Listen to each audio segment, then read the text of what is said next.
ભચાઉમાં ગૌરી ઘરવાની હત્યા બાબતે આવેદનપત્ર પાઠવવામાં આવ્યું।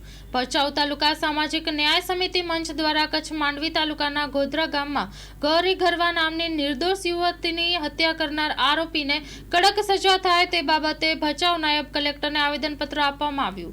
Story report by Dinesh Kathecha, Bhachau.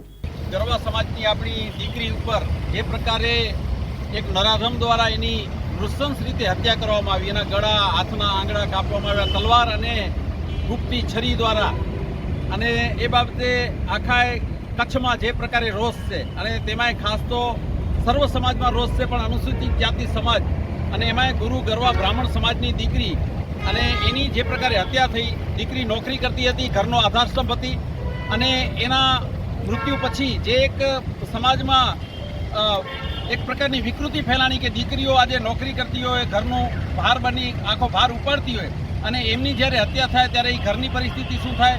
વત્તા બીજું કે એક નાનો સમાજ છે ગરવા સમાજ, ગામે ગામ એક બે ઘર માંડ હોય, અને જો આ પ્રકારે સુરક્ષિત ન રહે તો આપણા લોકશાહી માટે કલંકરૂપ છે। અને આ બાબતે એને દીકરીને ન્યાય મળે, દીકરીના પરિવારને ન્યાય મળે, એને વળતર મળે પૂરતું, એના ઘરમાંથી જે સરકારી નોકરી કરતી હતી કોઈને સરકારી નોકરી મળે।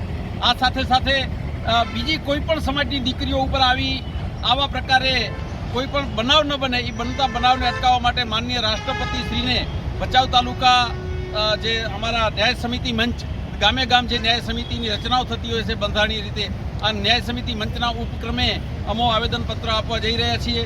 સાથે સાથે અમારી સમાજની બહેનો, માતાઓ, દીકરીઓ પણ અમારી સાથે છે, અમારી સમાજના બધા જ આગેવાનો, અને એવી આશા રાખી રહ્યા છીએ કે ભવિષ્યમાં આવા બનાવ ક્યાંય પણ ન બને, કોઈ પણ દીકરી સાથે ન બને, એ બાબતે આજે અમે આવેદનપત્ર આપવા જઈ રહ્યા છીએ। નાયબ કલેક્ટર શ્રી મારફત રાષ્ટ્રપતિ શ્રીને આવેદનપત્ર આપવાનું અમારું આયોજન છે।